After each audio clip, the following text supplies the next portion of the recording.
Las opiniones y comentarios expresados en el siguiente espacio son exclusiva potestad de quienes lo emiten. Esta empresa televisora exime su responsabilidad o participación en los mismos.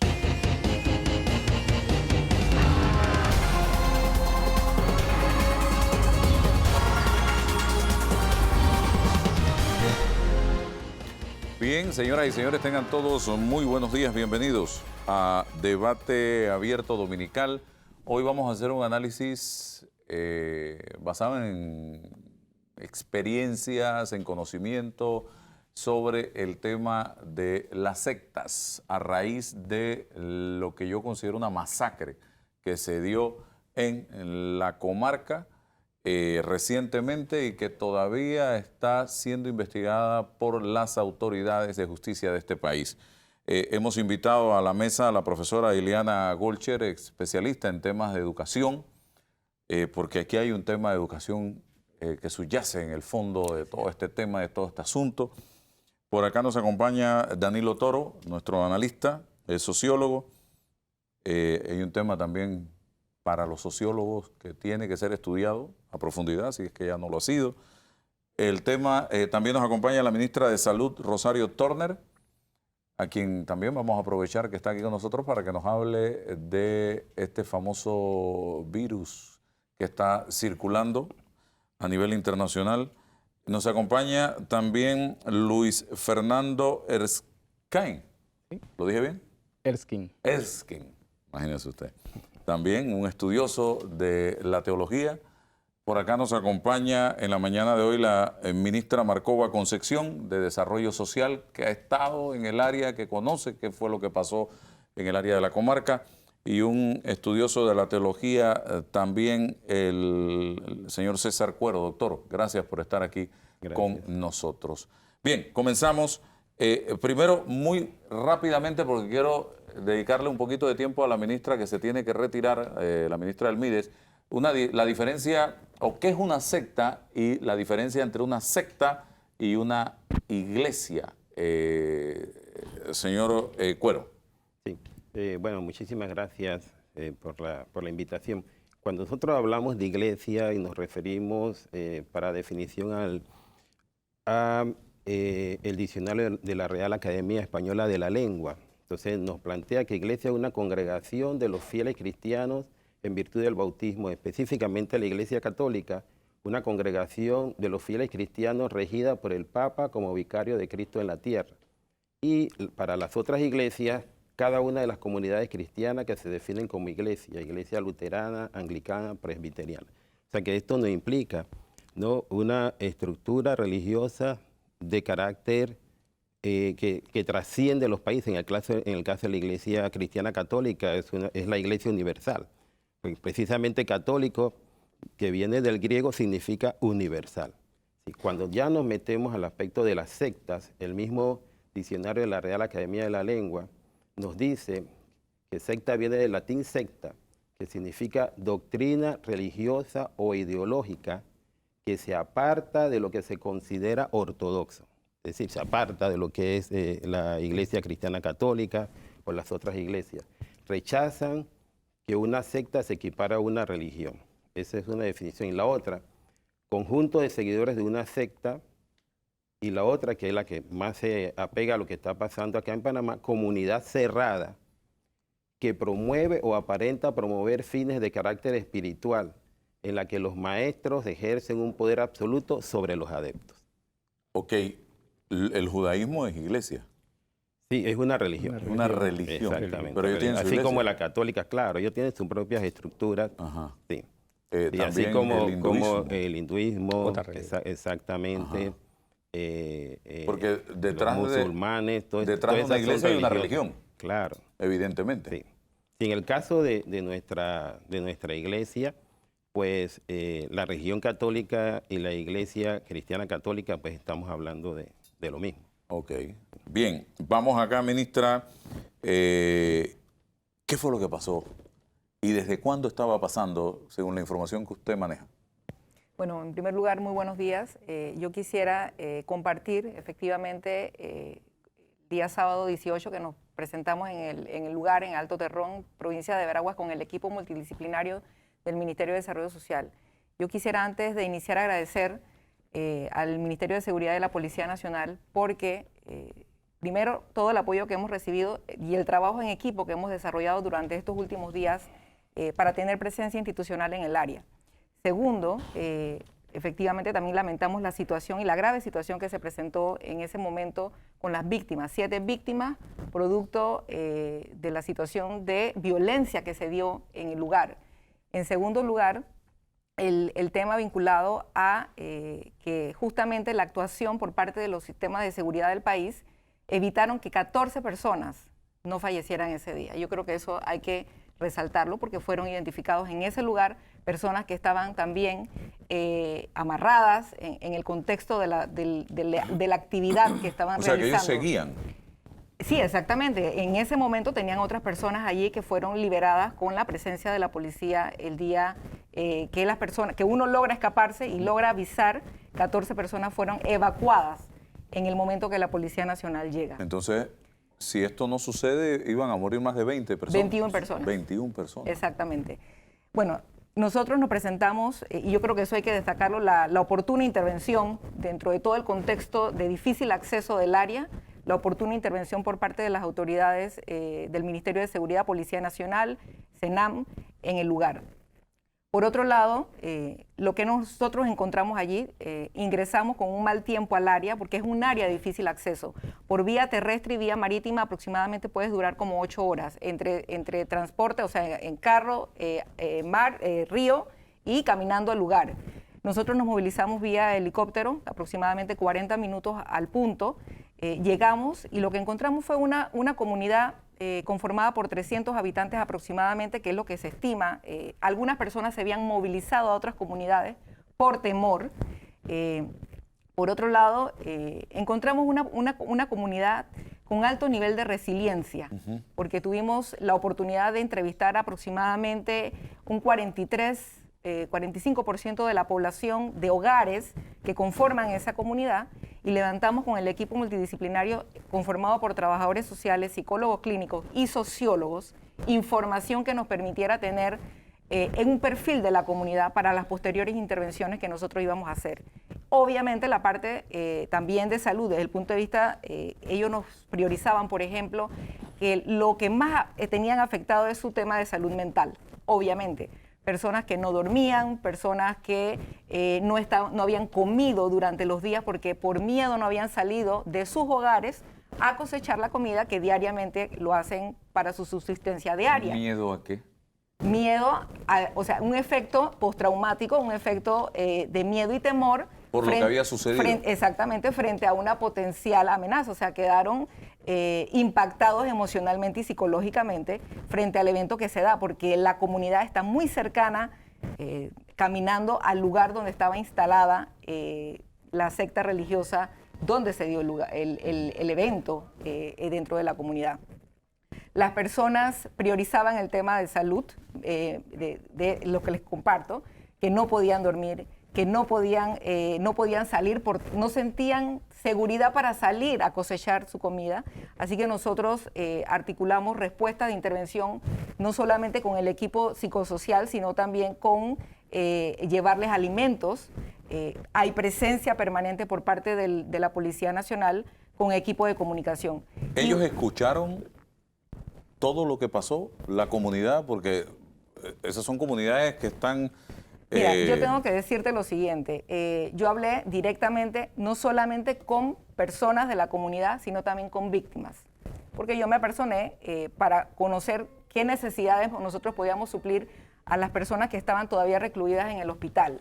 Y por otro lado, en otro lugar donde ya le habían dado salida a otras personas. ¿Qué nos comparten ellos? Pudiera estar funcionando esta actividad religiosa en ese lugar aproximadamente entre 8 y 10 años. ¡Wow! ¿Sí? De una manera tranquila. De una manera tranquila, iban a su culto, hacían sus actividades y regresaban a sus hogares. Eso fue lo que nos compartieron tanto personas de la comunidad como directamente víctimas. La persona que encabeza la situación sí tenía antecedentes de un comportamiento que pudiéramos decir que mostraba algunos indicios de una conducta no tan sociable con los otros moradores de la comunidad. O sea, el Era una líder persona religioso exactamente, o de la secta. Exactamente, era una persona muy retraída, con un mal carácter, o sea, daba qué hacer en la comunidad el señor. ¿Era indígena de la comarca? No podría decir si era indígena porque no lo conozco, probablemente sí es persona... Edad tenía 20 y tantos años, ¿no? Bueno, lo que pasa es que ahí hay varias situaciones, porque la persona adulta, que es la que lideriza todo este tema, comparte con su familia la actividad religiosa. Y aparentemente uno de los hijos, uno de los miembros de la familia, para no categorizar si era hijo, uno de los miembros de la familia, más jóvenes, se va de la comunidad un tiempo y regresa. El evento que inicia el fin de semana pasado, tradicionalmente, vuelvo y repito, nos comunican que durante todos estos años realizaban su actividad de manera tranquila y natural. Regresaban a sus casas. Como un culto religioso. Exactamente. Inclusive en la comunidad hay una iglesia, una iglesia católica, porque es un rancho que han habilitado para hacer actividades a nivel de la iglesia católica, que eventualmente asiste un catequista. El día de la situación, me comparten víctimas, que llegaron las personas del culto y lo fueron a buscar a la fuerza. O sea, ellos se quedaron sorprendidos. Nos vamos porque nos vamos.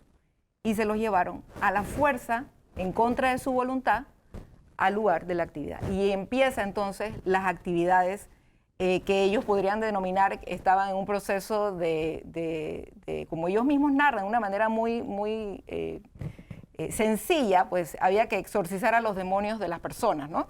Y comenzaron con torturas, con golpes, con las Biblias y demás. O sea, todo ese rito que comienza y que finaliza con el homicidio, o sea, con la muerte, inclusive casos de femicidio, desde mi punto de vista en algunos casos, de la madre que estaba en gestación y sus hijos.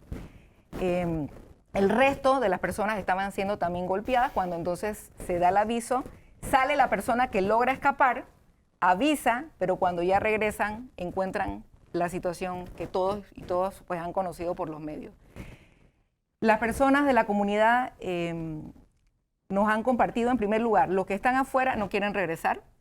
Nosotros ya hemos habilitado lugares en la provincia de Veraguas para darle todo el apoyo, no solamente desde el punto de vista psicosocial. La ministra Turner, nosotros inmediatamente compartimos los informes que teníamos, los insumos que teníamos para que el resto de las instituciones se articularan para continuar con todo el apoyo, y ella pues compartirá los detalles de lo que también encontraron en materia de salud. Pero sí, en el caso del Ministerio de Desarrollo Social, nosotros vimos varias cosas. Uno, no tiene, en ese momento o durante un tiempo determinado, no han tenido contacto, no han tenido la cobertura, por ejemplo, de acceso a Internet. La tuvieron en algún tiempo, no sabemos por qué no continuó. Tienen paneles solares, hay una escuela que llega hasta sexto grado, tienen un lugar que han habilitado para las giras médicas cuando se realizan. Ellos mismos, la propia comunidad, ha construido estos espacios habilitados para cuando se realizan las giras médicas. Tienen un CEFASEI, o sea, en el tema educativo para niños de 4 o 5 años ser atendidos, un CEFASEI muy pequeño, pero tienen un CEFASEI. Tienen acceso a agua potable con acueductos rurales, cosechan, tienen una diversidad, todo el tema de la yuca, el ñampí, plátano, cacao, café. Tienen una actividad productiva interesante, inclusive vimos algunos estanques con algunas tilapias. O sea, es una comunidad, desde mi punto de vista y de lo que pudimos analizar con el equipo multidisciplinario, con muchos recursos y muchas capacidades resilientes para enfrentar la situación. Muchos infantes, aproximadamente 100 niños entre edad de primera infancia y niñez, que hay que hacer un trabajo muy fuerte desde el punto de vista de intervención psicosocial y psicológica, de atención inclusive psiquiátrica, por las secuelas que esto ha dejado. Así que nosotros desde el Ministerio de Desarrollo Social, articulando con otras instituciones, vamos a hacer una intervención sostenida en el área, y creo que es importante destacar que este es uno de los corregimientos que está incluido dentro del Plan Colmena. ¿Cuántas personas residen en ese sector, allí en el área del Terrón? Alto Terrón, en Veraguas, aproximadamente unas 40 familias que conforman 300 habitantes aproximadamente. El momento del culto habían víctimas, pero también me imagino que habían personas que estaban participando del culto y que fueron testigos de lo que estaba pasando. ¿Y qué hicieron en ese momento? ¿No hicieron absolutamente nada? Bueno, la pregunta es importante porque lo que nos comparte la comunidad, inclusive las propias autoridades, es que no se les permitía abrir los ojos. O sea, ellos estaban en una actividad y en toda la situación compleja que se da con los ojos cerrados. O sea, ellos podían estar oyendo golpes, lamentablemente yo no me quisiera imaginar más allá de lo que estaba ocurriendo ahí, porque de verdad que es una situación muy, muy dramática y describir lo que pudiera estar darse dando es como... Mi pregunta va al tema, y eso lo vamos a analizar más adelante, o sea, se trabaja en la mente de la gente. Así es. Sí, Evidentemente. Por supuesto, las personas En que la logran ignorancia de la escapar, gente. las personas que logran escapar, podríamos decir que frente a la situación de progresividad de la violencia que se comienza a generarse, toman la decisión de supervivencia y salir de allí en sus posibilidades. Y las personas que logran salir, o las personas que están afuera, o que comienzan a escuchar la situación y que comienzan a darse cuenta, cuando inclusive posteriormente sacan los cuerpos en unas hamacas, entonces hay personas que realmente comienzan a reaccionar que estaban allá adentro. O sea, supervivencia, a ver cómo me libero y sale. Y allí es que varias personas dan la voz de alerta frente a la situación. Así que yo sí pienso que ahí hay un tema, desde el punto de vista de educación, acceso a información para el desarrollo de un pensamiento crítico frente a cualquier evento lamentable como este, que existan herramientas de discernimiento de frente a qué estamos, es un elemento que nosotros tenemos que analizar muy a profundidad. Yo conversé con varias de las víctimas y efectivamente fueron llevadas a la fuerza al lugar, o sea que ellas estaban, o sea los victimarios estaban claros probablemente de lo que iba a ocurrir, porque si no, no se hubieran llevado a las personas de esa manera al lugar. Esta secta denominada la Nueva Luz de Dios tiene yo diría, sucursales en la comarca, o solamente se ha detectado que estaban allí? Miren, ahí hay una investigación que es importante realizar. Inclusive yo tengo que decir que yo he solicitado a mi equipo legal específicamente, porque por ejemplo el Ministerio de Desarrollo Social, con un decreto que nosotros tenemos de hace mucho tiempo, otorga a asociaciones sin fines de lucro, que pueden incluir inclusive a iglesias, posteriormente pasan al Ministerio de Gobierno, el carácter social de labor social. Es decir, si hay alguna organización que quiera realizar una actividad de carácter social, para darle esa vida jurídica pasa por el Ministerio de Gobierno, pero para darle el carácter social de la actividad tiene que pasar por el Ministerio de Desarrollo Social. Nosotros tenemos registrados y que los mandé inmediatamente a comenzar a ver las estadísticas y encontramos que tenemos estadísticas en la institución a partir del 2005 con relación a esto que voy a plantear. 368 organizaciones sin fines de lucro vinculadas al tema religioso para actividades de labor o carácter social. Entonces nosotros vamos a hacer una revisión a profundidad sobre el tema, exacto, justamente porque en nombre, y quiero decirlo aquí en alto y claro, en nombre de las condiciones de vulnerabilidad de muchas de las poblaciones en áreas de difícil acceso o no, pero que tienen condiciones, las personas de vulnerabilidad, hay muchas personas o grupos que potencialmente pueden aprovecharse de su circunstancia para entonces crear, entre comillas, respuestas sociales. Y nosotros las autoridades tenemos que tomar medidas de mayor rigurosidad, no solamente para el otorgamiento, sino también para el tema de la supervisión de las actividades que realizan o personas naturales o organizaciones que estén dirigidas o que sean afines a temas de trabajo, labor social. Entonces, y lo digo, por ejemplo, también que está vinculado al tema de los centros de atención infantil. Hoy día usted puede abrir un aviso de operación por internet en el Ministerio de Comercio e Industria. Yo puedo instalar en mi casa la atención, un aviso de operación de que yo voy a cuidar niños en la casa.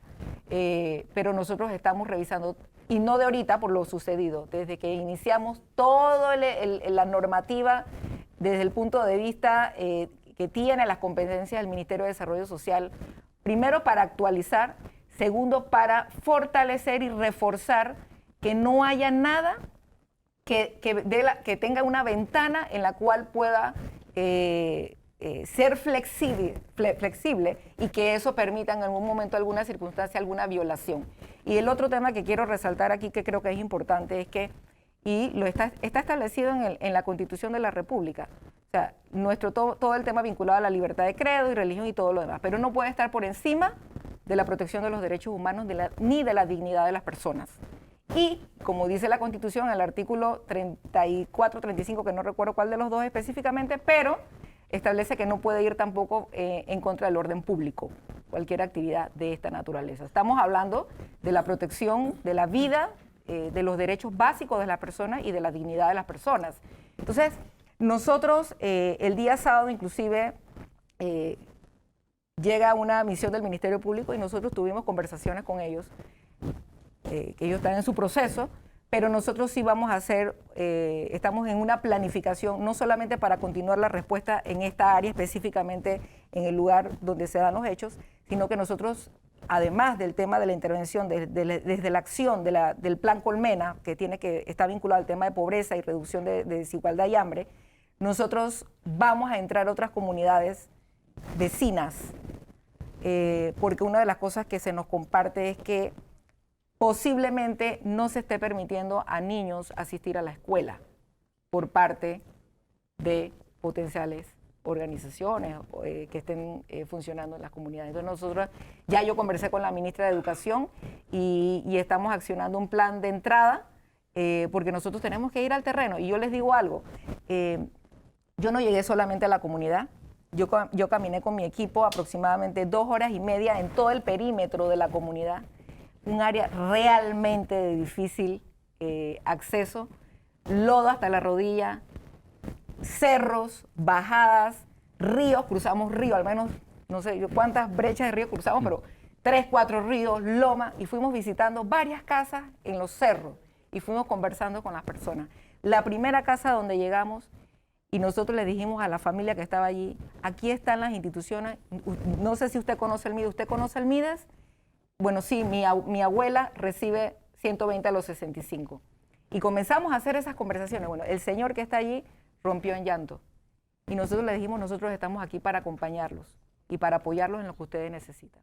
Entonces, más allá del tema de reconocer lo que se da, el acompañamiento familiar a las personas que, aun si tienen un familiar o no, que han padecido de que hayan sido víctimas de esta situación, la comunidad fue conmocionada, o sea, fue desde el punto de vista de violencia, o sea, una violencia comunitaria, yo le quisiera poner ese nombre porque impacta, aun cuando no tienes familias que a lo mejor estén vinculadas, es una comunidad pequeña, todo el mundo se conoce, todo el mundo comparte las necesidades, si alguien se enferma, el vecino ayuda con una hamaca a llevar 2 horas y media por el río Luis a sacar, que es donde está el centro de salud. O sea, hay una comunidad con alto nivel de resiliencia, insisto, con muchas capacidades que tenemos que potenciar, y allí pues el equipo multidisciplinario de todas las instituciones estamos trabajando de forma articulada, y en el caso específicamente de lo que nos compete en la institución, vamos a hacer algunas intervenciones. Solicitamos formalmente a AIG y a la CEP ver el tema de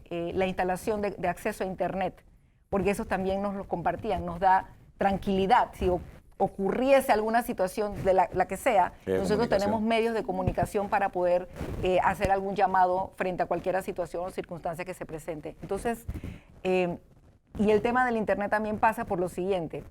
Transcurre el día en la comunidad Alto Terrón, se levantan muy temprano, hacen su desayuno, los hombres salen a trabajar la tierra, las mujeres quedan al cuidado de los niños, y durante la tarde regresan, comparten en familia, pero no hacen ningún tipo de actividad de cualquier naturaleza, o sea, comparten entre ellos. Entonces, nosotros con el tema del Internet, el acompañamiento familiar que vamos a continuar, vamos a hacer algunas acciones para llevar progresivamente el siglo XXI a esta comunidad. Y nosotros vamos a pilotear algunas intervenciones con ese perfil sociológico y psicosocial que hemos levantado de la comunidad, porque hay que potenciar ese nivel de resiliencia que tienen para que la comunidad pueda seguir adelante en su vida, pero sobre todo hay muchos niños y adolescentes. Hay que trabajar con esa población. Y los líderes comunitarios, tengo que decir que el cacique del área, la población muy abierta, muy receptiva a la presencia institucional y ese nivel de receptividad se transformó en mucha comunicación por parte de ellos.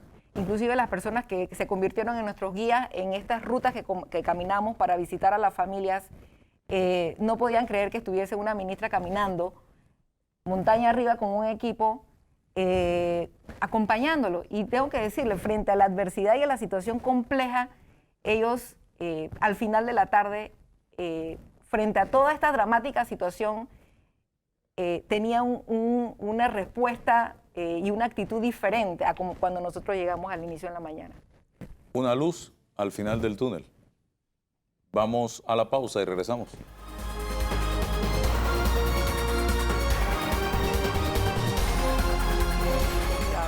Seguimos adelante, señoras y señores. Sí. Seguimos hablando del tema de las sectas y todo lo que sucedió en el área del Terrón, allá en la provincia de Veraguas. Ministra, ¿qué vio usted o qué información maneja usted? Bueno, mira, gracias, Álvaro, por esta oportunidad. Bueno, el Ministerio de Salud se activó de una vez porque nosotros trabajamos en equipo en el Gobierno Nacional. Una vez que tuvimos conocimiento, se desplazaron profesionales, entre ellos psicólogos, psiquiatras y también personal de enfermería en el tema de salud mental. Y el informe que nosotros obtuvimos es que alrededor de 75 personas fueron atendidas una vez que llegamos al área. Y bueno, lo que prevalecía fundamentalmente eran signos y síntomas relacionados con un síndrome de estrés por un evento traumático y también una mezcla de un síndrome de datos entre ansiedad y depresión. Prevalentemente eran los datos que se encontraron por el equipo de salud mental del Ministerio de Salud y el apoyo que tuvimos del Instituto Nacional de Salud Mental, que se desplazó como una avanzada del Ministerio de Salud. Realmente nosotros tuvimos que no solamente tener una intervención farmacológica, tuvimos que medicar a cerca de 10 personas que estaban en una situación muy crítica desde el punto de vista de salud mental, pero también tuvimos que intervenir en una serie de acompañamiento psicológico para superar toda esta situación. Esto también ha requerido mantener una serie de giras integrales por parte del Ministerio de Salud, porque definitivamente la situación que vive la comarca, que ha favorecido toda esta situación que se ha dado, no solamente es el pensamiento mágico que puedan tener los pueblos originarios, sino también el acceso a los servicios educativos, a la salud y lamentablemente lo que hemos encontrado en la estructura del sistema de salud en la comarca ha requerido que nuevamente nosotros le demos apertura a los puestos de salud para que tengan los profesionales que de alguna manera que sirvan como un termómetro para mejorar la cobertura de los servicios de salud. Así que el día de mañana, en ese seguimiento de lo que encontramos como diagnóstico, el equipo también del Instituto de Salud Mental se va a desplazar a esta área, porque esto no es una intervención de llegar y hacer un diagnóstico, sino que esto tiene que ser una intervención sostenida que va a requerir definitivamente un tiempo para poder superar todos los hechos. Hemos tenido contacto también directo con la Policía Nacional, quien ha tenido una acción muy clave, le ha permitido tener un poco de seguridad a la población, porque como nos decía la doctora Boy, que fue la psiquiatra que liderizó todo el equipo, ellos en este momento sienten que al dejar creer en Dios, ellos son culpables y que están próximamente a ser castigados con la muerte. Entonces hay un sentimiento de que ellos pueden perecer y que el diablo está suelto. Esa es la expresión. Entonces eso va a requerir una serie de intervenciones de salud mental que no es solamente llegar, sino mantener un tratamiento. Y bueno, el día de mañana nuestro equipo también va a estar en el área y vamos a mantener todo este tipo de intervenciones. Tuvimos que ver todo el tema de vacunación, los temas nutricionales. Entonces, es una intervención integral que estamos haciendo en Santa Catalina, que tiene definitivamente, como lo dijo la ministra Marcova, dificultad en el acceso a los servicios de salud, y eso es uno de los compromisos que el gobierno nacional en el plan de combate a todos los temas que es la pobreza, tiene que trabajar con los temas sociales, educativos, mancomunadamente con salud. ¿Cómo, doctor Cuero, logran penetrar las sectas, estas comunidades? ¿Son caldo de cultivo para desarrollar este tipo de cosas que vimos? Definitivamente que sí. O sea, yo creo que las dos señoras ministras han expresado conceptos muy puntuales que tienen que ver con esto. No solamente es el nivel educativo, no solamente es el nivel cultural, sino también el pobre conocimiento que ellos puedan tener, en este caso, de Dios y la religión que profesan. Entonces, todo esto aunado al pobre conocimiento en forma general, pues, de lo que es el manejo de una comunidad, van a llevar a que personas como estas que integran este tipo de sectas, porque hay que definirlas, son sectas satánicas, ¿sí?, puedan intervenir de ello y, como lo describe la ministra, hasta en forma violenta, ¿no?, llevándose a las personas a su lugar de culto.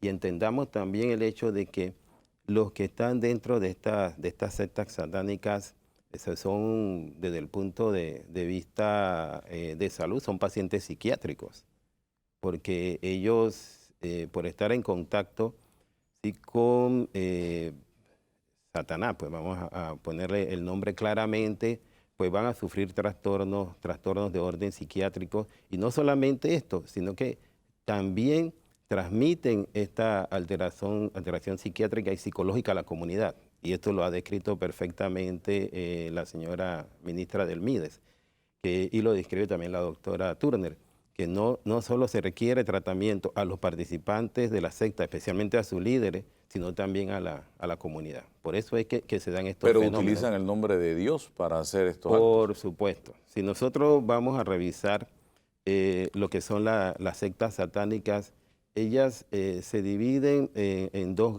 grandes grupos, ¿no? Uno, las sectas satánicas teístas, que lo que quiere decir es que tienen a Satanás como Dios.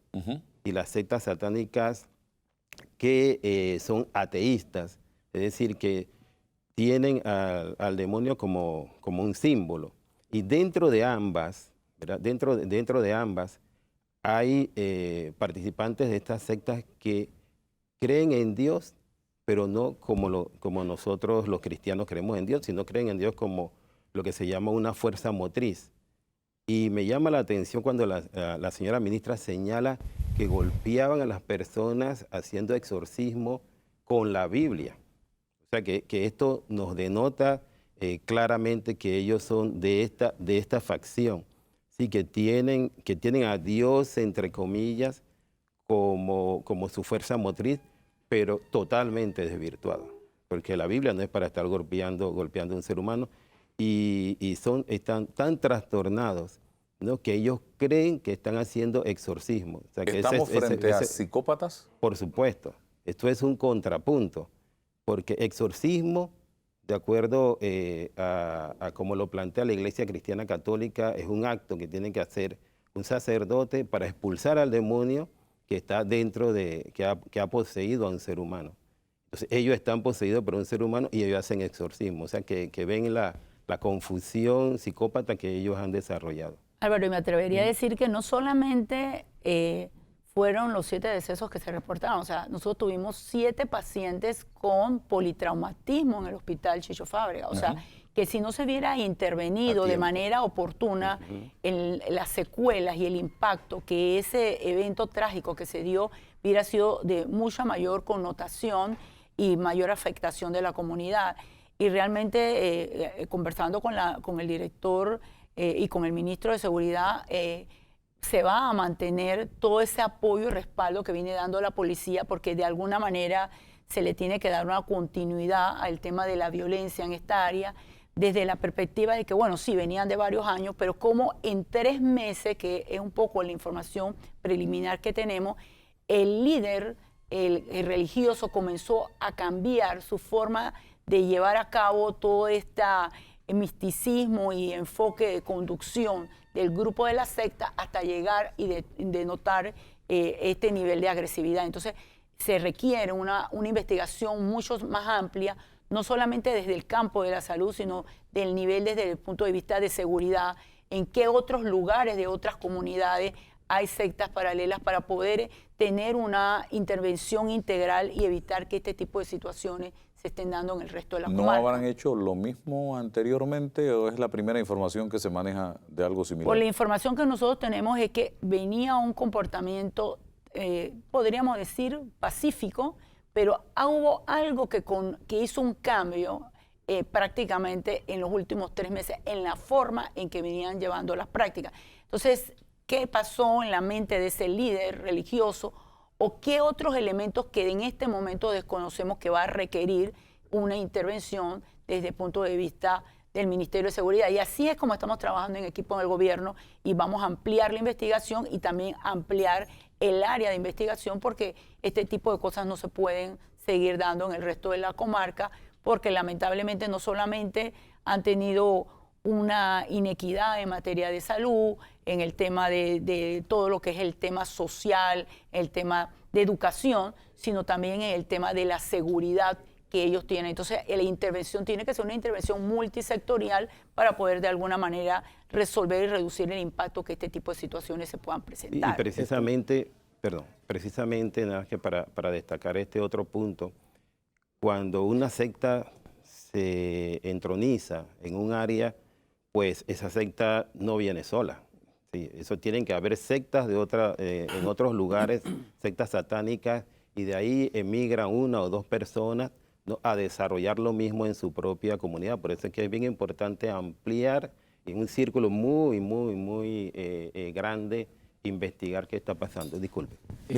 Esa parte de la secta Nueva Luz del Mundo es importante ver también que tienen una historia que ha pasado también en otros países. Por ejemplo, el caso que se está dando en Estados Unidos, igual con el líder de esa misma secta, del mismo nombre, está siendo procesado por temas igual de violaciones, por temas de abuso, por atacar a la persona humana. Entonces es importante, como lo decía el señor Cuero, que viene de una historia. Alguien de alguna forma tuvo un contacto con un origen y trae esto a la comunidad y se aprovecha de la vulnerabilidad, de los pocos conocimientos de los que residen allí, y estamos siendo un reflejo de lo que ya sucedió en otros países, donde se está dando la misma situación y donde se dieron hechos muy similares a los que se dieron aquí en Panamá y donde ha sido muy vulnerable sobre todo la figura de la mujer, que han sido presa fácil de alguna forma para este tipo de líderes religiosos como se denominan ellos. ¿Qué hay detrás de esto en la secta? ¿El factor económico? ¿Qué hay? Las personas, pienso yo, que van detrás de buscando una ideología, algo que les dé felicidad, algo que les Yo me dé refiero estabilidad. inicialmente a los líderes de estas sectas. ¿Qué tienen detrás o qué buscan? Ellos buscan, en teoría, entre comillas, ayudar a las personas, pero nos hemos dado cuenta con los hechos que sus acciones no son las más correctas, porque hay un detonante. Y cuando las cosas no parten de un principio sano, es decir, de Dios, que para muchos es amor, las cosas se tergiversan en el camino. Entonces vemos que sucedió algo en la vida de este líder religioso, que hoy no sabemos qué sucedió, que lo llevó a poder actuar violentamente en contra de las personas, porque si no empezaron bien, no iban a terminar bien en lo que estaban haciendo. Entonces es importante analizar a la persona. Una persona que de la noche a la mañana cambia el carácter, ¿qué le sucedió? ¿Qué hubo en su vida? Entonces, esa falsa de querer ayudar a las personas siempre terminan en algo que ellos esperan. Puede ser aprovecharse de las personas, puede ser buscar ayuda económica para poder ellos estar bien a costa de los demás. En fin, muchos factores de los que ellos como líderes religiosos se pueden beneficiar de los otros. Y se han cometido grandes crímenes a nivel internacional a través de sectas. Así es. Todos recordamos mucho de estos hechos que han sido noticia y que han generado mucho dolor y luto en familias a nivel mundial. Aquí estaba viendo las líneas que separan a las sectas o los cultos pueden ser muy delgadas, pero un par de factores generalmente definen el uso moderno de dichas palabras. Las sectas giran en torno a las enseñanzas de una persona viva o que estuvo viva recientemente, lo cual dice ser el elegido para una importante misión en la tierra. Hay sumisión incondicional a los ideales de su líder, que debe ser obedecido por encima de todas las demás autoridades. Las sectas suelen exigir a sus seguidores abstenerse de toda relación fuera del culto, incluyendo amigos y familiares. Algunos cultos son simplemente curiosos, pero hay algunos que son francamente peligrosos. Amigos y amigas, vamos a la pausa y regresamos. Veamos cómo está.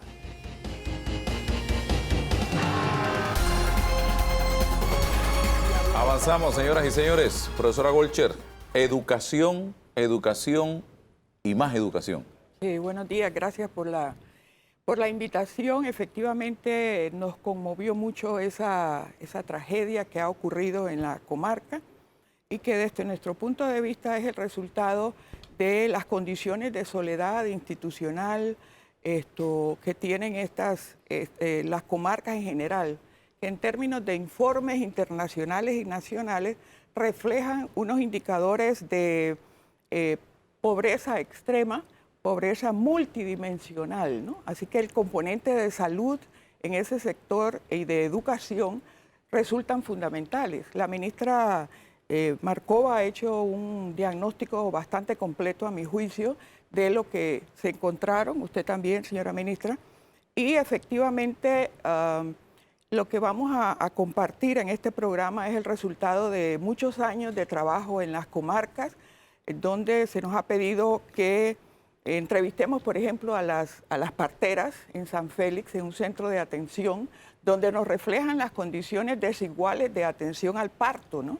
Y donde una de ellas comenta pues que sin agua, con una cuchilla cortan el cordón umbilical, cualquier situación de complicación del embarazo pues es fatal, y ahí están en San Félix, exactamente un centro de atención atendido por el Fondo de Población de Naciones Unidas y la intervención del Estado también. Así que si lo vemos desde el punto de vista estrictamente educativo, ahí hay una escuela multigrado, ahí hay una escuela rancho, que naturalmente ha tenido una intervención escasa, muy débil, muy precaria a mi juicio, en términos de tratar de confrontar todo el caudal que puede aportar un programa, una fortaleza en educación versus tratar de contrarrestar ese pensamiento mágico que se tiene ante la vida, ¿no? Así que esas escuelas rancho, de las cuales hay todavía en el país 846, según bastantes fuentes de referencia, nos indican que el problema es serio en la comarca. A pesar de que la Constitución Política del país, en su artículo 90 y en una gran cantidad de artículos, determina el papel del Estado en materia de la atención, del respeto a su cultura, a su tradición, lo cierto es que desde siempre, no en este siglo XXI, sino que desde toda la vida, ¿verdad? Estas comunidades indígenas han sido producto de un abandono total. Y se les ha dado a las comarcas, se les ha otorgado producto de las luchas de los grupos indígenas, pero no se les ha dotado de toda la infraestructura necesaria para poder hacerle frente a ese caudal de explotación turística, ecológica y demás. Están solos, no hay carreteras, no hay prácticamente forma de hacerle frente a esto. Entonces, aquí, profesora, y disculpe que la interrumpa, sí. Estamos hablando de cómo se manipula a esta gente que no tienen niveles de educación. Pero lo mismo pasa también en campaña política. Yo he escuchado, yo no sé usted, que se negocia el voto con el cacique o con los jefes de, no sé cómo le llaman ellos, la autoridad, y que tú hablas con esa gente y ellos convencen a X sector de la comunidad para que apoyen a un X o Y candidato. Así es, desde ahí viene la manipulación, la falta de una estructura educativa, cultural, fuerte, sólida, precisamente los hace vulnerables ante esta situación, que es aplicable no solamente ante un comportamiento colectivo como asistir a un culto, sino que también los hace vulnerables ante una situación, por ejemplo, de explotación. Hemos estado ahí en las plantaciones de café, y realmente cobran salarios, no creo que se le puedan llamar salarios, irrisorios. Hemos entrado a sus casas y hemos visto una cama y una hamaca para 8 personas. Entonces, si yo voy repasando todos los escenarios de la vida en las comarcas, me doy cuenta que son objetos de vejación, ¿no? Entonces son altamente manipulables. Mire el dato que daba la ministra, que hay posibles reportes de que les están negando incluso su acceso a asistir a la escuela, con lo cual se lesiona un principio constitucional y un derecho humano fundamental. Así que efectivamente estos grupos son altamente vulnerables y yo lo que diría es que se requiere una intervención no solamente en ese sector, sino en todas las comarcas. Yo creo que es una vergüenza para este país que hayan 846 escuelas rancho.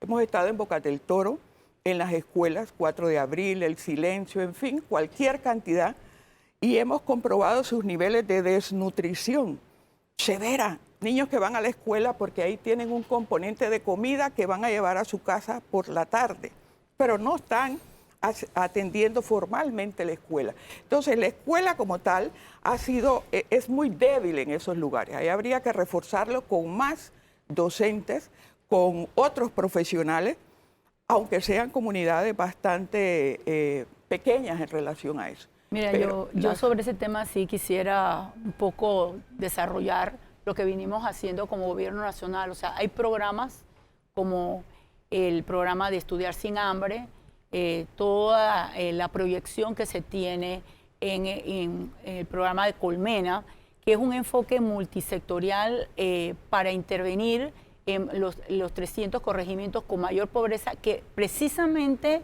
la mayoría de ellos están en la comarca. Y por eso hemos comenzado con Capira, y que tiene una gran cantidad también, pero en la comarca ya con la presencia de la ministra en Salud hemos estado entrando conjuntamente con Educación a revisar todo esto de las escuelas rancho.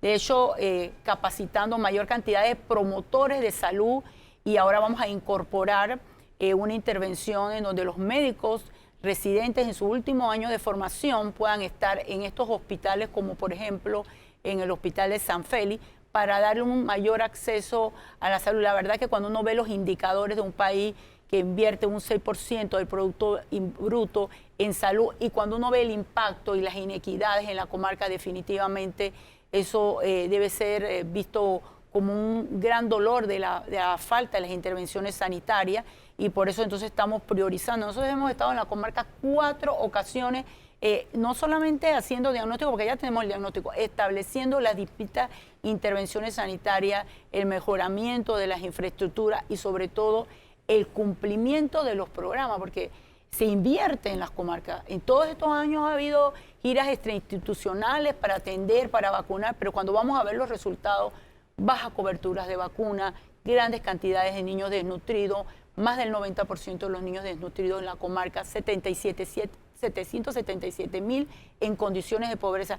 Entonces es importante, es precisamente lo que viene haciendo el presidente Cortizo, alinear toda la institucionalidad para poder tener un combate a la pobreza, un combate al hambre que hay en estas áreas. El problema es que si no se les da seguimiento, yo veo que uno de los problemas fundamentales, yo diría que 2 problemas fundamentales.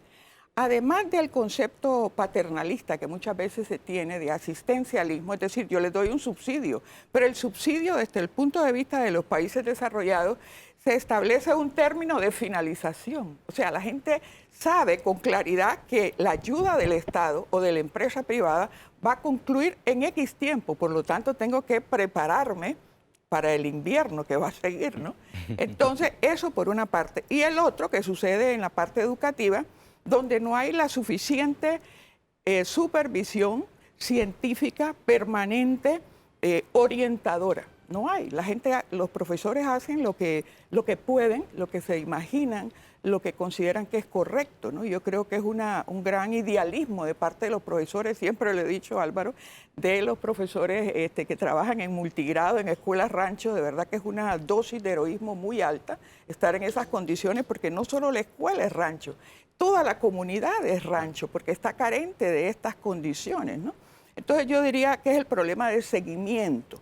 se requieren algo más que bueno, las giras médicas, pero démosle seguimiento y yo pregunto si hay un censo específico que nos determine cuáles son fundamentalmente esos centros de atención, esos sitios de atención para estar ahí pendiente, ¿no? Por ejemplo, en las labores de parto, ¿no? Que estas mujeres sin agua, sin luz, sin todas las condiciones. Entonces, yo creo que es importante la atención que se está haciendo, ese programa de Educar Sin Hambre, que lo vemos, lo valoramos como positivo, pero viene desde hace poco, reciente. Anteriormente era una galleta y un vaso de leche. Entonces, ¿cómo hacemos llegar esto a zonas que realmente requieren, yo pregunto, estos sitios donde va a llegar ese programa de Educar Sin Hambre, ¿tienen las condiciones físicas para guardar comida?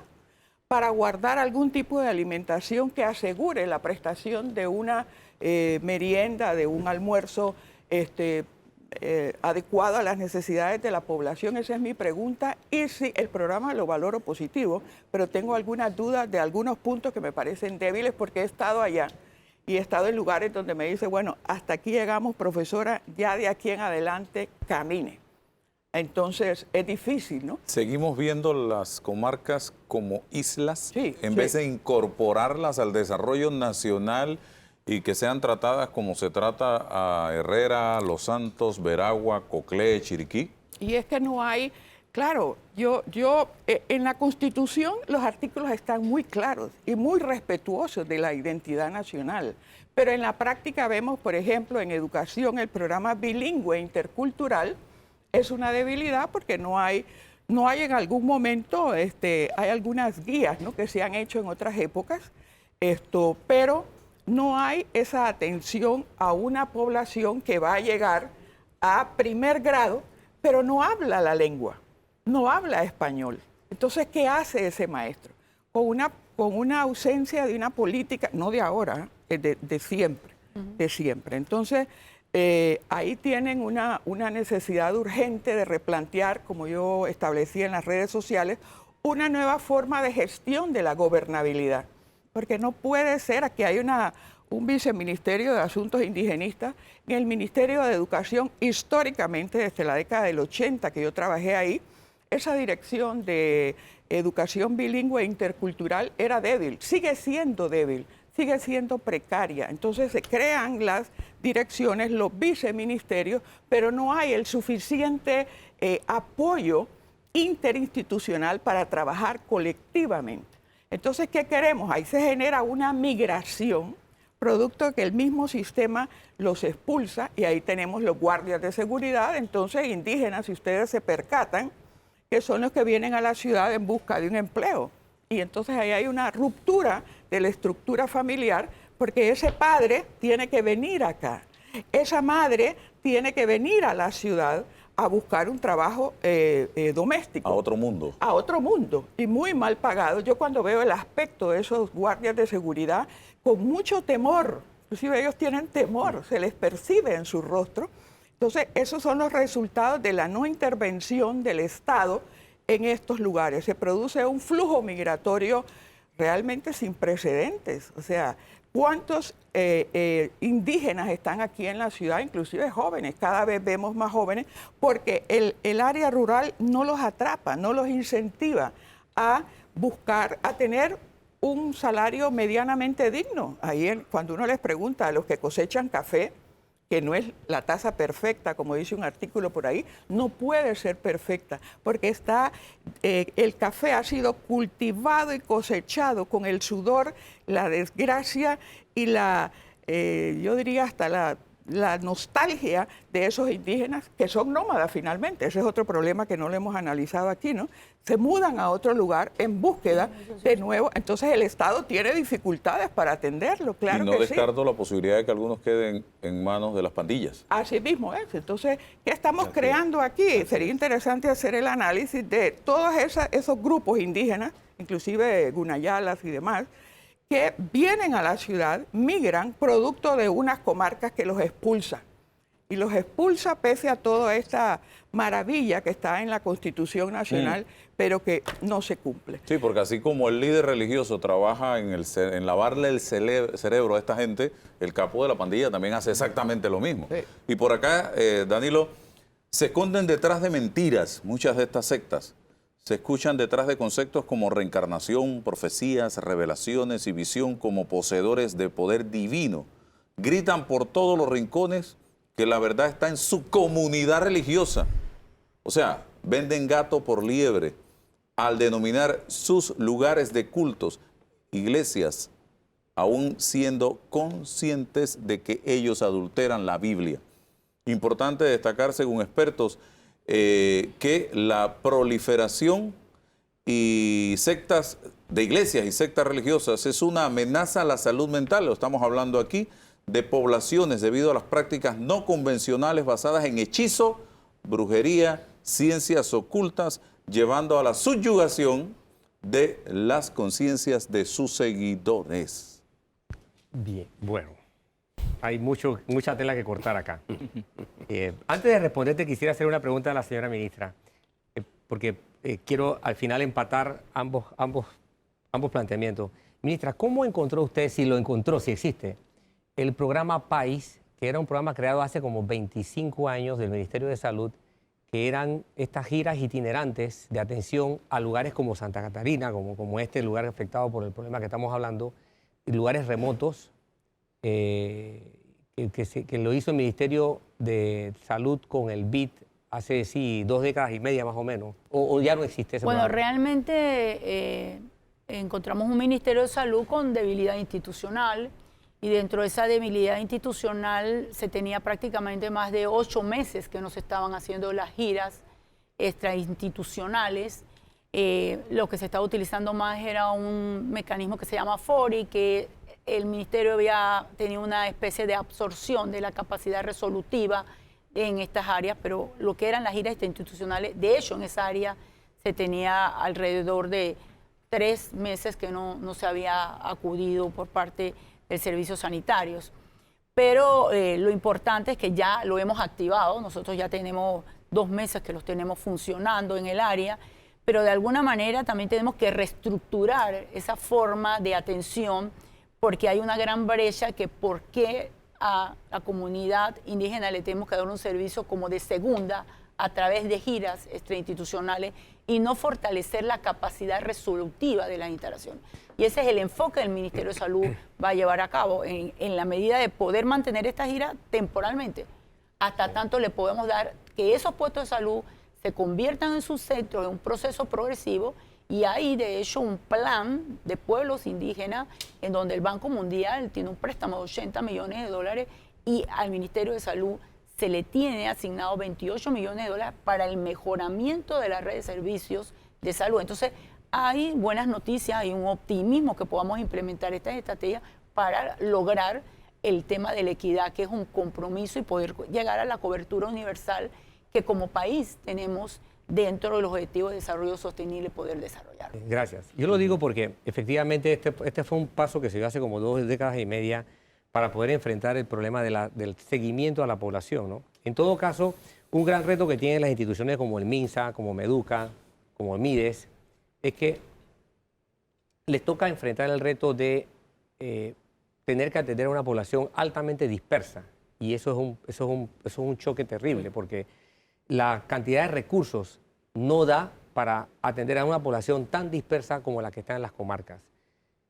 Hay un programa interesante basado en la atención de la población con un grado de concentración sin la agresión, sin el impacto del desarrollo urbano.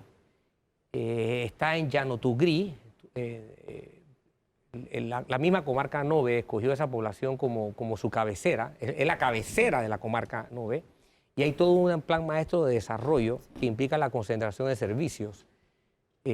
Al final del camino, la forma de afrontar equidad va a ser respetando las culturas y las tradiciones, proponiendo un ordenamiento territorial adecuado para las distintas poblaciones. Eso para dejarlo allí. Ahora vámonos qué tiene que ver esto con lo otro que has tocado. Bueno, el problema sectario no es un problema nuevo. Y el grado de afectación que estamos viendo ahorita mismo por una conducta sectaria en una comunidad, para que ustedes, los televidentes, puedan comprender de qué hablamos, es comparable a cosas parecidas que han ocurrido en Panamá. No es la primera vez que comunidades se ven secuestradas por la violencia. No ha habido esa cantidad de víctimas, pero sí ha habido víctimas y afectaciones considerables a poblaciones que han sido arrasadas en este país por problemas de violencia. Lo que pasa es que los panameños las olvidamos, no es la primera vez que algo ocurre.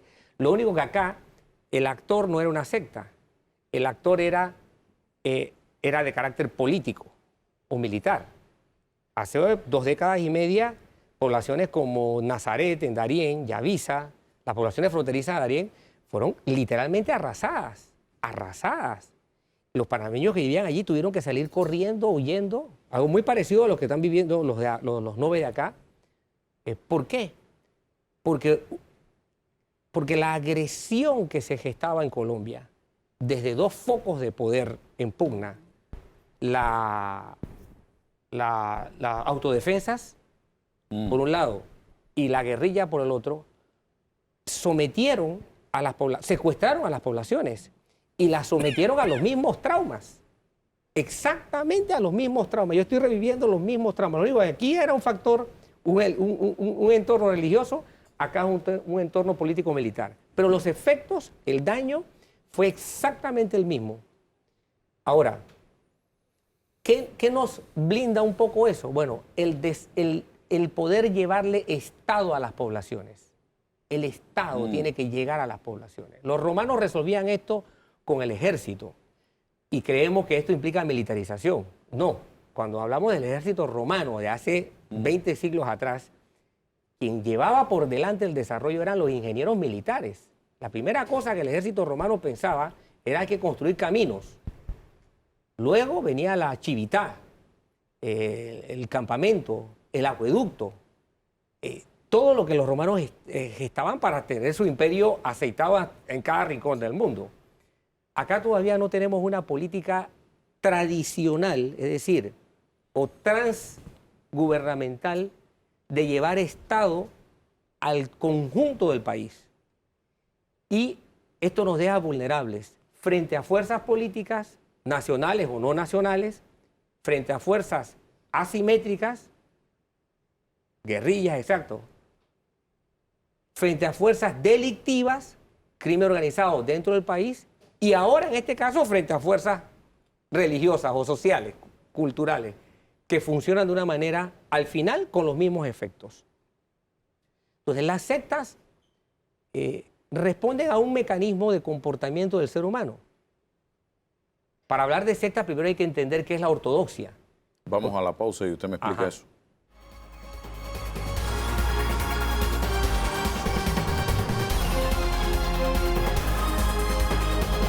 Vamos adelante. Entonces, Danilo, hay que tener claro primero qué es la ortodoxia, la doctrina que se califica como lo correcto. Entonces, la secta es una desviación de la ortodoxia, de la doctrina correcta, ¿ok? Que tiene un perfil, que tiene una connotación. Sin embargo, hay que reconocer que independientemente del contenido doctrinal, todas las religiones han cumplido una función históricamente. O sea, aparte de lo que han planteado, se han constituido como mecanismo de control social. Es un sistema de control social. Si usted se lee el Pentateuco, que es el nombre que el cristianismo le da a los 5 primeros libros de la Biblia, la Torá para los hebreos, y usted agarra 2 libros de allí, usted ve que ahí hay un código sanitario. En el Levítico, ahí hay un código sanitario bien escrito, tal vez el primer código sanitario debidamente escrito, con todas las de la ley. Todos los cuidados, de dónde salió, ¿por qué ahora que tenemos el coronavirus hay poblaciones en cuarentena? Es por eso, porque lo que está ahí escrito, los 40 días, todo lo que ocurría con los sangrados, los lavados, todo bien. Entonces, son mecanismos de control social. Lo único que la secta lo pasa de control social a control individual, a control personal. Es un mecanismo de control personal. Lo convierte en un instrumento que efectivamente, como tú dices, vincula a un individuo o a un grupo de individuos con la satisfacción de intereses para ellos, sometiendo a otro grupo de individuos. Desafortunadamente, estos eventos se ven en lugares donde la educación es débil. Ahora, no te libras por eso de los mismos efectos por razones políticas o por otras razones sociales. ¿Ok? Sin embargo, acá el problema está en que tenemos un Estado débil, en términos históricos, un Estado débil. ¿Qué significa Estado débil? Un Estado que hace 2 décadas y media tuvo que reaccionar de manera urgente ante un problema como el de la frontera con Colombia. Hoy día lo tiene que estar haciendo casi que de manera urgente frente al crimen organizado. Y nos hemos conmocionado con esto que pasó a esta comunidad Nove. Pero las condiciones de la comunidad Nove, las condiciones de la comunidad Teribe, las condiciones de la comunidad Guna, las condiciones de la comunidad Emberá de la UONAM, te revelan lo vulnerable que estas comunidades van a ser para futuros eventos como este. Es decir, aquí el problema no solamente es resolver el trauma de lo que pasó psicológico y somático que ha sufrido una población. Aquí la gran pregunta que nos tenemos que hacer es, ¿y cómo podemos hacer para que esto no se repita? Yo creo que ahí, ante esa pregunta, yo veo claramente delimitado 3 escenarios. Históricamente en Panamá y en muchos países de América Latina que tienen grandes poblaciones indígenas, ¿no? Estamos hablando de México, Perú, estamos hablando de Bolivia, de Guatemala, países que, incluso Chile, ¿no? Que están exterminando allá a los mapuches. Bien, ¿qué ocurre? Yo veo 3 posiciones claramente definidas. Por una parte, lo que señala la Constitución, que a mi juicio habla de respeto a la diversidad cultural, ¿verdad? Habla en diferente, bueno, vamos a respetar la diversidad cultural. Hay otro sector de la población, y eso incluimos no solamente al Estado, sino que nos incluimos nosotros como ciudadanos con nuestros prejuicios acerca de la comunidad indígena. ¿Qué hablamos? Hablamos de integrarlos, ¿verdad? Porque no, ya los grupos indígenas pues deben ir disminuyendo y la verdad que ellos tienen que incorporarse y radicarse en sitios donde hayan mayores condiciones de vida y eso de sus tradiciones. Ese es otro sector de población que la ve. Y hay un último sector, quizás el más preocupante, más sutil a mi juicio, de un sector que dicen, bueno, yo en la Constitución digo algo, pero en la práctica lo ideal sería que desaparecieran como grupo, hay que extinguirlos. Wow. Ahora, Y los extingues, termino la idea, y los extingues cuando no velas por su derecho a los convenios internacionales que ha pasado el país. Entonces es una complicidad silenciosa, no solo del Estado, sino que de la empresa privada, de nosotros como ciudadanos, cuando tenemos un indígena en nuestra casa o lo conocemos y le negamos su derecho. Entonces son, a mi juicio, 3 posiciones. La tercera es la más preocupante y explosiva. Ahora, y yo aquí, para terminar, sin sentido de alarmar, pero yo soy de las que pienso que esto se va a seguir dando con otros matices en otras comarcas y áreas rurales. Bien, pero Entonces, para terminar yo la idea acá también. Sí. Cuando el planteamiento es qué podemos hacer para que todo se repita, esto implica el desarrollo de políticas públicas Así es, que sean sostenibles en el tiempo así es. y que los partidos políticos, que son los que compiten por el poder, ahora tenemos la novedad de que no necesariamente alguien con matrícula de un partido político pueda aspirar por tener la presidencia, por tener una diputación o por tener un alcalde, sobre todo por tener la presidencia de lo más nuevo, o los actores políticos, tienen que ser capaces de utilizar los espacios de convivencia para llegar a acuerdos políticos que vayan más allá de los 5 años que les toca. Y la razón es muy sencilla, estamos hablando de problemas que no son de fácil resolución, pero que si no se atienden ya, nos van a causar graves problemas. ¿No? Y en ese sentido, las políticas tienen que ser políticas integrales y eficaces.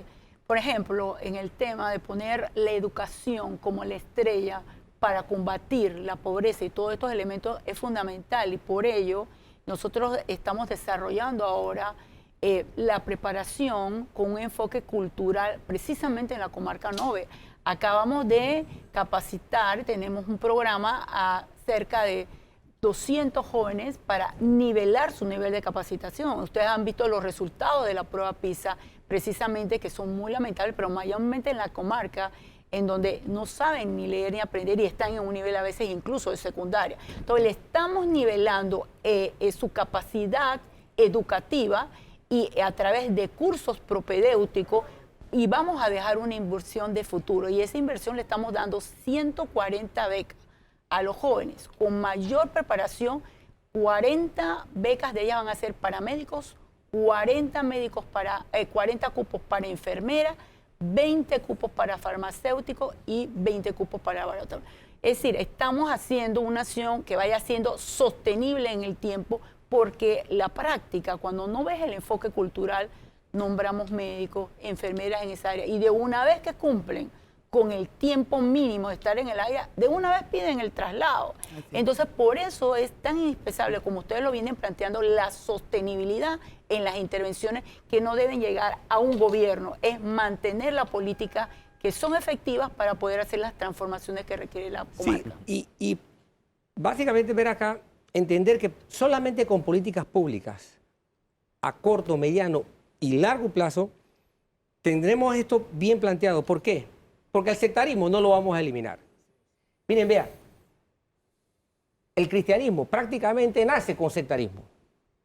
En los 3 primeros siglos del cristianismo, el gran problema de los cristianos eran los emperadores romanos que partían de la tesis que persigamos a estos locos, que hay que eliminarlos todos, y hubo persecuciones terribles. Todo el mundo recuerda a Nerón, pero hubo emperadores tan terribles o peor con Nerón con respecto a los cristianos. Bueno, igual de peligrosa para la existencia del cristianismo, casi que igual de desastrosas fueron las sectas. Sectas como la de Arrio, como la de Pelagio, el arrianismo, el pelagianismo, los maniqueos, o sea, y muchas más que surgieron en esos 3 primeros siglos, llevaron al cristianismo a una tensión interna que incluyó violencia, muy fuerte, muy fuerte. Y estamos 20 siglos después y estamos en lo mismo. Pasemos la mirada nada más por el mundo. Cómo el discurso religioso ha llevado a distintas partes del mundo a matar en nombre de Dios. Hay unos conceptos que son conceptos en lo que todo cabe.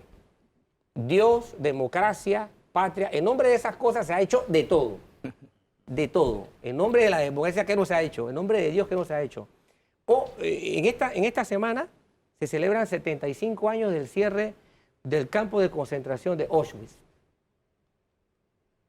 El mundo pensó que eso había terminado allí. A finales de los 90, la guerra de Bosnia-Herzegovina. Ni volteemos a mirar a África. África es una tragedia colosal a escala gigantesca. Toda África. Nuestros pueblos originarios acá.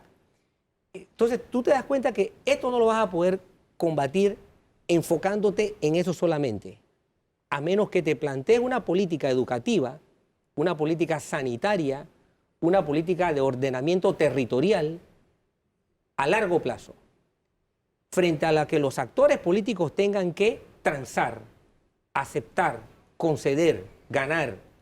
Para eso debe servir un parlamento, no para los espectáculos que estamos acostumbrados a presenciar. Un parlamento debe servir para esto. Vamos a negociar, vamos a transar sobre el desarrollo de esta política. Esta política de salud debe continuar más de estos 5 años, debe irse a 7, a 12, a 15 años, o tenemos que eliminarla. No ha terminado el presidente de salir de su puesto cuando el que llega está derribándola. Pregunta, ¿hay una política indigenista definida desde las estructuras? No la hay. No de ahora. No la ha habido, no la hemos tenido. No la ha habido, exactamente. No la hemos tenido. Entonces, ese es el problema, a pesar de que habla inclusive la Constitución de crear un instituto especializado para la divulgación de sus lenguas. Entonces, ahí hay... O sea, son culturas que están a riesgo de desaparecer. Así es. Y con la desaparición de nuestras culturas originarias perdemos riqueza humana. Por supuesto. Perdemos riqueza humana. Es más, me decía un amigo mío con el que estudié, un cuna, la misma lengua guna ha ido cambiando. Y la ortodoxia dentro de la lengua cuna, el guna correcto, ha sufrido algunas alteraciones con las nuevas generaciones. Bueno, ellos quisieran preservar esa lengua. Si la perdemos, perdemos riqueza. si perdemos la lengua Nobe, la lengua Teribe, la lengua Huonán, o sea, perdemos riqueza humana.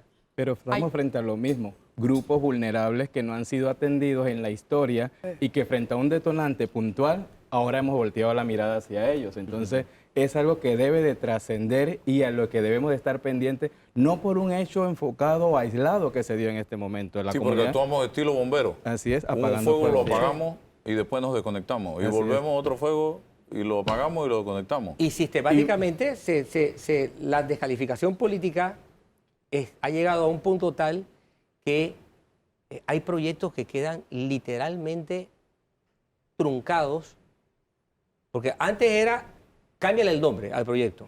Sigue lo mismo, pero cámbiale el nombre porque ese era del presidente anterior. Bueno, otros quedan truncados. O sea, cuando tú te das cuenta y analizas las políticas públicas y tú ves la clase de desorganización, de quiebres, de desatenciones que se dan, porque desde el punto de vista político, las estructuras políticas no se comprometen con los ciudadanos a decir, bueno, vamos a mejorar esto que se ha estado haciendo, vamos a ir con esto. Y nosotros tenemos historia para aprender, ¿ah? Basta con el tema de lo que pasó con la reforma educativa a fines de los 70. 40 años hace. 40 años de desastre, porque no aprendimos de esa experiencia. ¿Qué le hicimos a la educación? ¿Dónde debimos haber transado como sociedad? ¿Dónde debimos haber llegado a un acuerdo como sociedad? Y no lo fuimos capaces de hacer. Hoy todavía estamos pagando los costos de esa tragedia, profesora. Así mismo es. En los últimos 10 años, El no hacer. 3 momentos que yo recuerde la comarca en portada. Cuando Cerro Colorado, en el gobierno de Ricardo Martinelli, hidroeléctrica, se me pasó el nombre de esta hidroeléctrica. Cerro Blanco, creo. De Barro Blanco. Y ahora la tragedia de el área del Terrón en la provincia de Veragua. Esos son 3 grandes momentos y ninguno de ellos motivo de aplauso. No, pero yo también, Álvaro, me atreví a decir que a veces lo bueno que se hace a veces no sale en medio. Mira, este gobierno está trabajando con giras comunitarias y la segunda gira comunitaria que tuvimos precisamente fue en Llano Tugrí, en donde llegamos a compromiso. El presidente tiene una torre de control que cada compromiso que se viene haciendo se le da seguimiento.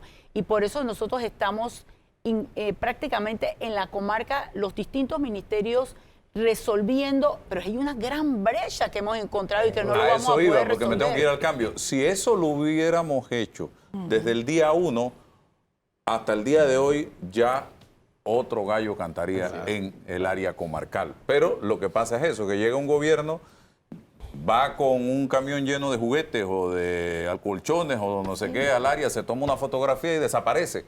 De ahí vuelve otro y llega con unas 5 pailas a cocinar en la comarca, se toma, gasta más en relaciones públicas de lo que están haciendo que lo que realmente hicieron, de ahí desaparece, vuelve otro. Yo creo que, como usted dice, ministra, debe ser un programa continuo, sostenible. Llevamos 30 años post-invasión. Imagínense lo que se hubiese logrado si durante los 30 años se hubiese hecho el trabajo como debe ser. Vamos a la pausa y regresamos enseguida.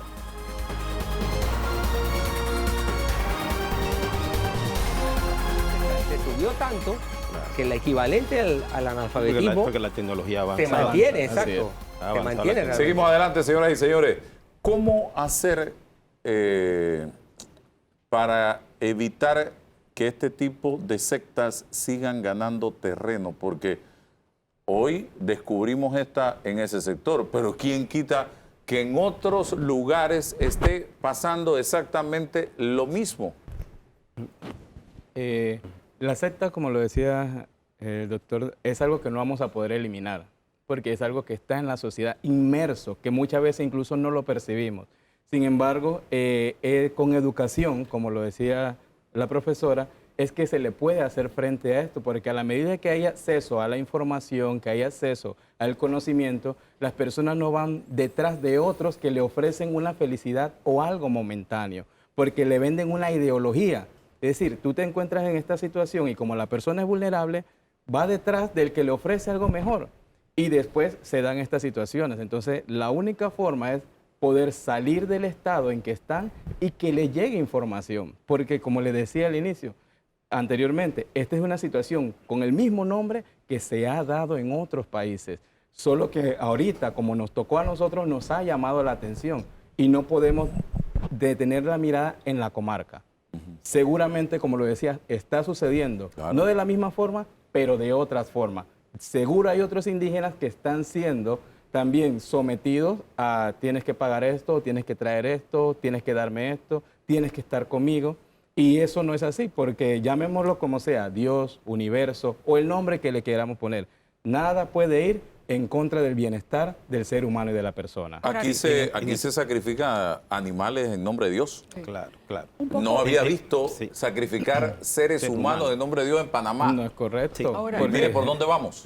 Eso Perdón, habría que también plantearlo en otros escenarios. Hay quien pensará que, bueno, eso de las sectas es allá en las comarcas. No. No, aquí en la ciudad. Así es. Tome Ujú. usted Así para es. las afueras de Así la es. ciudad y se conmoverá de ver lo que está pasando. Es más, Profesora, pongo los otro jóvenes, escenario. profesora, Por la radio. Eso es lo que le iba a decir. Prenda la radio en la noche y usted se echa a reír. Vean los medios de comunicación impresos, algunos, no todos, unos no permiten eso ni así paguen lo que paguen. Entonces yo le hago un llamado muy respetuoso a las autoridades porque las leyes que prohíben ese tipo de promociones que hacen a cualquier hora en esta ciudad, usted encienda el radio, están ya debidamente legalizadas en el Ministerio de Salud. Sin embargo, yo veo que no lo hacen. Entonces, toda la excelente labor que pueda hacer el Estado, que puedan hacer los médicos y el equipo interinstitucional, ¿verdad? Se rompe, se debilita, se vuelve precario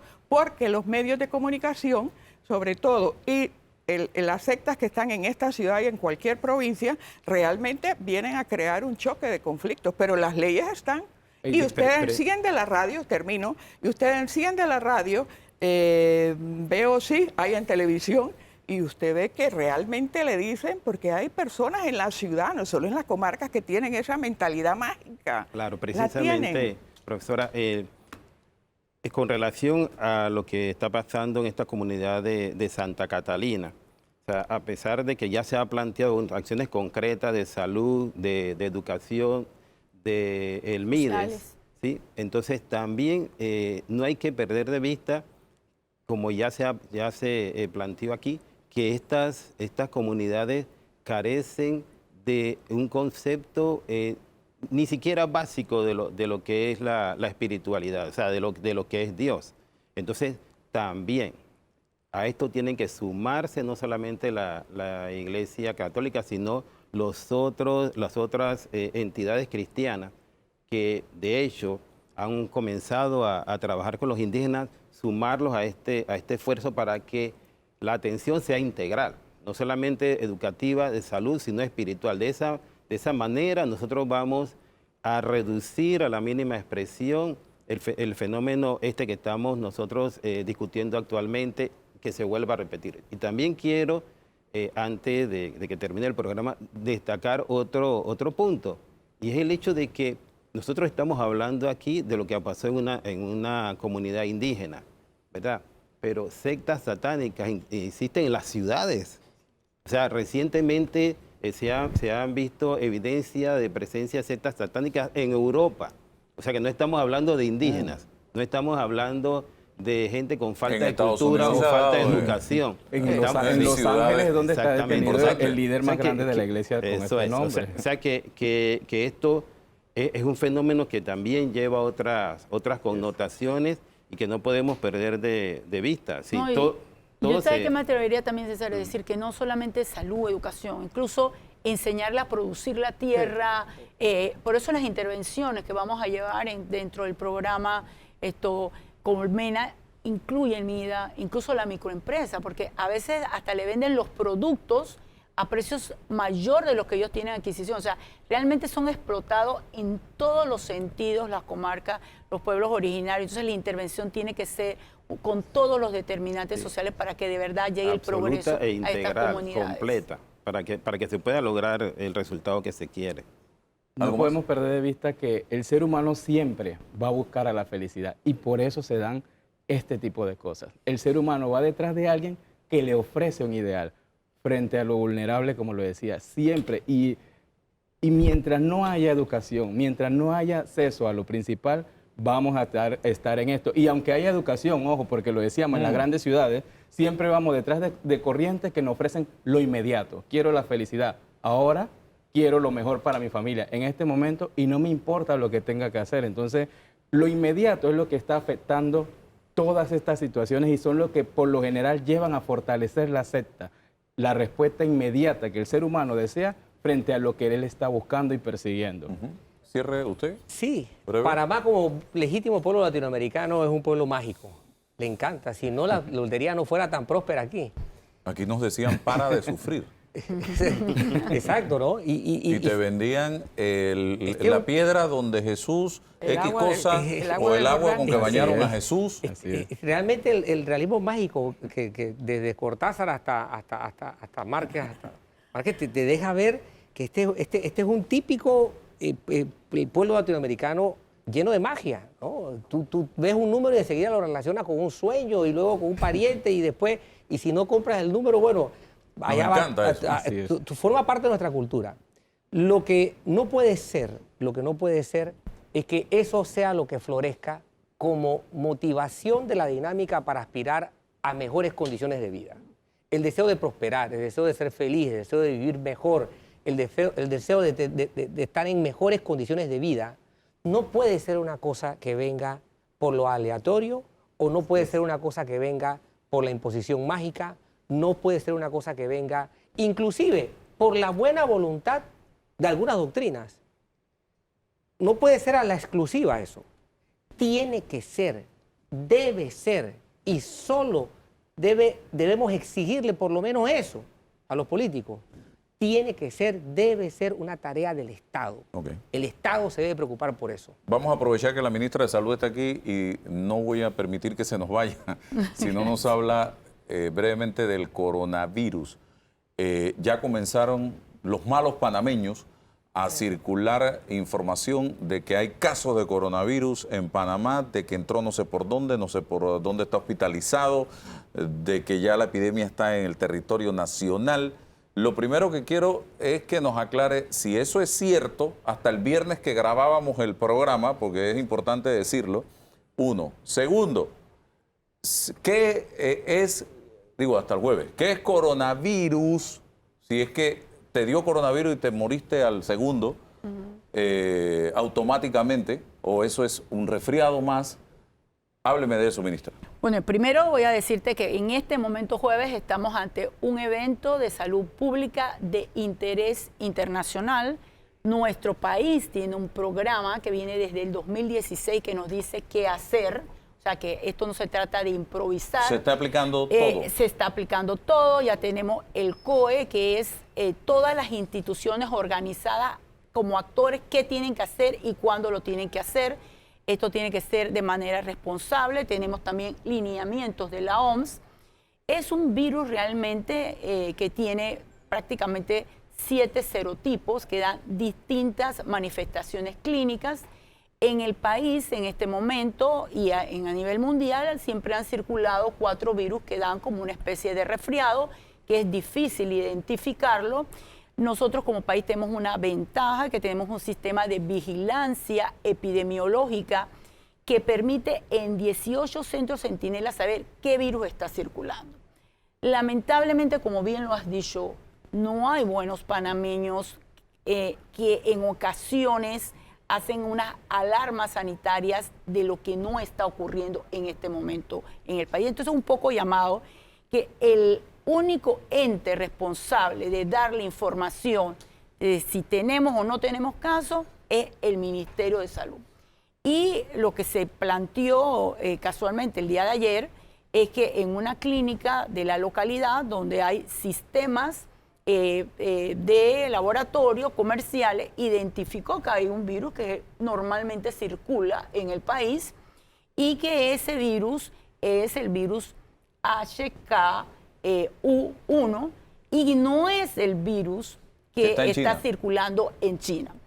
El virus que se dio en la ciudad, que viene dándose en la ciudad de Wuhan y que ahora ya lo tenemos en Brasil, que ya también está en México, en Estados Unidos y que también tiene un cuadro sospechoso en Colombia, nosotros en este momento no tenemos casos. Pero en el momento que tengamos casos tenemos que reportarlo. ¿Quiénes son los más vulnerables a poder morir frente a un coronavirus? Primero tendría que decirte que en este Porque yo momento... estuve leyendo y son los niños más pequeñitos y las personas de más de 60 años que tienen alguna enfermedad. Es una pregunta sumamente importante porque incluso llegaría un poco más. En este momento la letalidad del virus es de 2.7. O sea, no es que el que le da el virus está muriendo, porque eso es lo que se ha querido vender en las redes y me parece un poco irresponsable. Por el otro lado, el 75% de los casos que han lamentablemente fallecido están en las edades de mayores de 60 años. Porque precisamente son poblaciones que tienen comorbilidades, tienen cardiopatías, hipertensiones, diabetes, e incluso muchos de ellos pueden tener problemas crónicos de carácter de neumología. Entonces eso lleva a que tengan mayor riesgo. Bueno, casi siempre también los niños de alguna manera, aunque no son la mayoría en este caso, pueden ser mayor vulnerables por el tema del sistema inmunológico que no es lo suficiente maduro. Entonces, ¿qué es lo que el mensaje a la comunidad? El Ministerio de Salud va a estar dando la información necesaria a través de comunicados. El momento que tengamos que hacer alguna rueda de prensa, también lo haremos. Pero ahora lo que nosotros nos tenemos que preparar es que la capacidad instalada en el sistema sanitario esté preparado. De hecho, hoy tengo una reunión con todos los directores de hospitales, incluyendo las clínicas privadas y todos los directores incluso de la policía, de migración, para que cada uno asuma el rol y prepararnos, porque esto es un tema de organización. ¿Qué nos dice la ONU en este momento? Vigilancia epidemiológica y preparación ante una situación que incremente en el número de casos. ¿Cuántos días toma entre que se contagió a que comiencen a expresarse los síntomas de la enfermedad aproximadamente? Ahorita mismo la información que tenemos de OMS nos está planteando que no está claramente definido totalmente el comportamiento del virus, pero no es lo que habitualmente otros virus que a los 3-4 días vienen las complicaciones. Se demora un poco más. O sea que una persona que lo adquiere en China hoy tranquilamente puede venir a Panamá y acá se le desarrolla el virus. Sí, sí. O sea, por que eso, no viene con un letrero en el pecho que dice tengo coronavirus. Y por la situación de ser un país que tiene una gran cantidad de tráfico aéreo y todo, entonces nosotros entramos en riesgo. Y ante esa situación es toda la preparación que llevamos a cabo y eso indica incluso que ya tenemos un hospital preparado por si llegase un caso, quién lo va a hacer, quién va a organizar, todos esos detalles. El Ministerio de Salud los ha venido desde el día 6, porque nosotros tenemos un sistema de vigilancia epidemiológica, pero también nosotros tenemos comunicación directa con la OMS y tenemos un departamento de salud internacional que comunica directamente con todos los epidemiológicos, el sistema de epidemiólogos, todos los epidemiólogos con experiencia y el Ministerio de Salud. Yo como ministra, todos los días lo que pasa en el país, tengo información y tomamos la medida. ¿La vacuna cuándo comienza? Bueno, nosotros no tenemos vacuna para este virus. Aquí el manejo es un manejo asintomático. No, pero la del periodo la vacuna de influenza, nosotros una vez que siempre comenzamos en los meses de febrero y marzo, una vez que tengamos la vacuna lo estaremos anunciando. Y eso también es la inversión que como Estado hacemos y que es importante sobre todo que el adulto mayor, las personas con enfermedades crónicas, los niños se cuiden más que otros. Y bueno, y también una vez que llegue el virus, y lo debemos hacer siempre como parte de la cultura de salud, es tener el lavado de manos frecuente, ese saludo de cuando hay un estornudo, taparse la boca oportunamente y evitar que a través de las gotas del estornudo, de la tos, se pueda transmitir de persona a persona este tipo de infecciones de carácter respiratorio. Gracias, señores. Aquí leyendo consejos divulgados por la Organización Mundial de la Salud, y China también los está dando a conocer, por si llega, que puede llegar, uso de mascarilla, usar pañuelos para cubrirse la nariz, no estar estornudando por todas partes. También por acá, cuando se tose o se estornuda, taparse, lavarse las manos de manera frecuente, 1 minuto por lo menos lavándose las manos, evitar las aglomeraciones y acudir al médico tan pronto identifique un síntoma. Y los síntomas prescritos por la neumonía de Wuhan son fiebre y fatiga, acompañado de tos seca y en muchos casos de disnea. O sea, son síntomas igualitos a los que un nos da resfriado. cuando hay cualquier resfriado. Me dice un infectólogo que aprendamos de los japoneses para saludarnos. No dar la mano, No dar la sino mano. que inclinar Así. la cabeza. Así mismo es, sencillamente. Y si quiere tocarse con el pie. Y ya se acabó. Gracias, señores, a ustedes, nuestros invitados, por habernos acompañado en el día de hoy. Bendiciones. Gracias.